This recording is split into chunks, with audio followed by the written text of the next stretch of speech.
Assalamualaikum warahmatullahi wabarakatuh.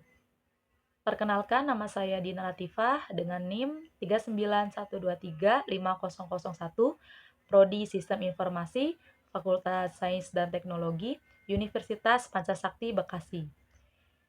Di sini saya akan membuat tugas video, analisis dan visualisasi data penjualan supermarket dengan menggunakan Power BI. Dengan dosen pengampu Bapak Parman Suparman, STMMSI.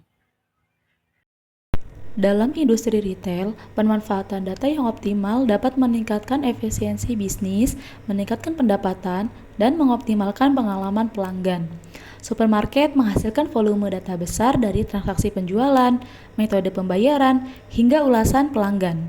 Dengan Power BI, data tersebut dapat dianalisis dan divisualisasikan secara interaktif melalui dashboard yang memberikan wawasan bisnis yang lebih baik. Selanjutnya ada peran data dalam industri retail. Setiap transaksi menghasilkan data yang dapat digunakan untuk memahami perilaku pelanggan, mengoptimalkan stok, serta meningkatkan efisiensi operasional. Dan berikut ada manfaat analisis dan visualisasi datanya. Dengan visualisasi data menggunakan Power BI, manajemen supermarket dapat melihat pola penjualan, meningkatkan strategi promosi, serta membuat keputusan bisnis berdasarkan fakta. Di sini ada tampilan dashboard di Power BI-nya, di mana di sini untuk dashboard-nya itu saya ambil dari dataset supermarket sales. Dan di sini nanti ada untuk total produknya berapa, kemudian quantity sales-nya berapa, kemudian ada total revenue-nya, selanjutnya ada net revenue-nya dan total profit-nya. Terus di sini juga ada visualisasi datanya.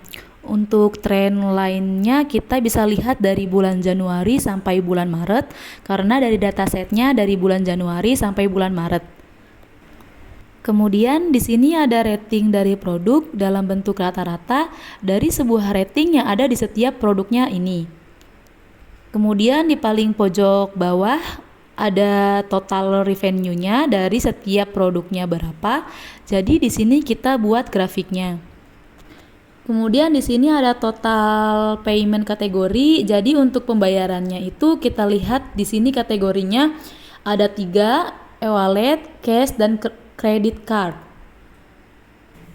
Kemudian di sini ada tabel, di mana tabel ini berisikan untuk data-data seperti bunganya berapa. Contohnya di sini tax 5%, kemudian net revenue-nya berapa, dan juga terdapat profit serta gross profit margin-nya berapa. Kemudian di atas ada 3 tambahan slicer, gunanya untuk mempermudah kita untuk melihat semua data-data ini.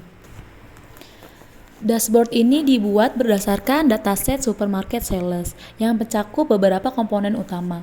Yang pertama ada total produk yang berisikan jumlah jenis produk yang dijual.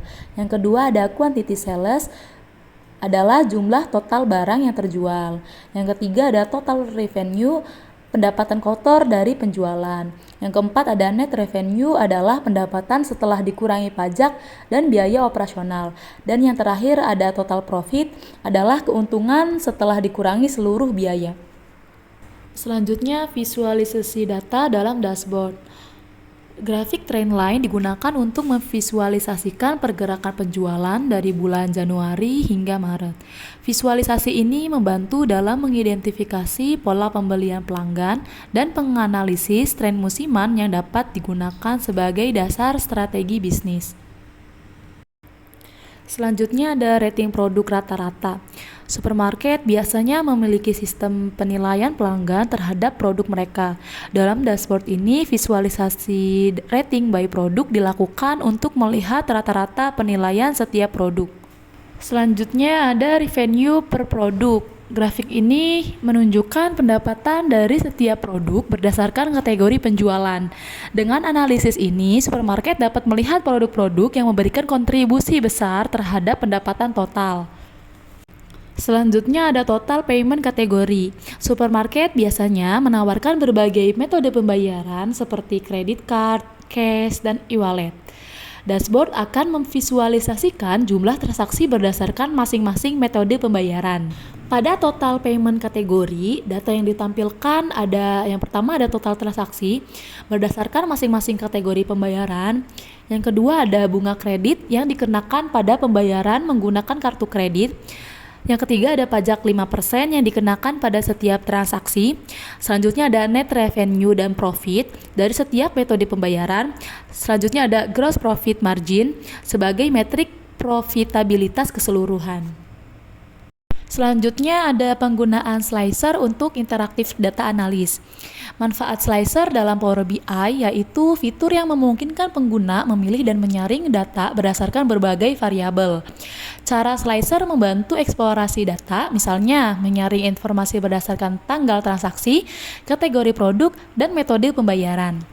Jadi kesimpulannya, penerapan Power BI dalam supermarket memberikan manfaat besar dalam analisis penjualan, manajemen stok, dan strategi pemasaran berbasis data. Dengan visualisasi interaktif, bisnis dapat memahami tren pembelian pelanggan, mengoptimalkan persediaan, serta meningkatkan efisiensi operasional. Selain itu, Power BI juga membantu pengambilan keputusan yang lebih akurat dengan analisis real-time dan integrasi data yang komprehensif. Dengan pendekatan berbasis data, supermarket dapat meningkatkan profitabilitas dan daya saing di industri retail. Mungkin cukup sekian dari saya, kurang lebihnya mohon maaf. Wassalamualaikum warahmatullahi wabarakatuh.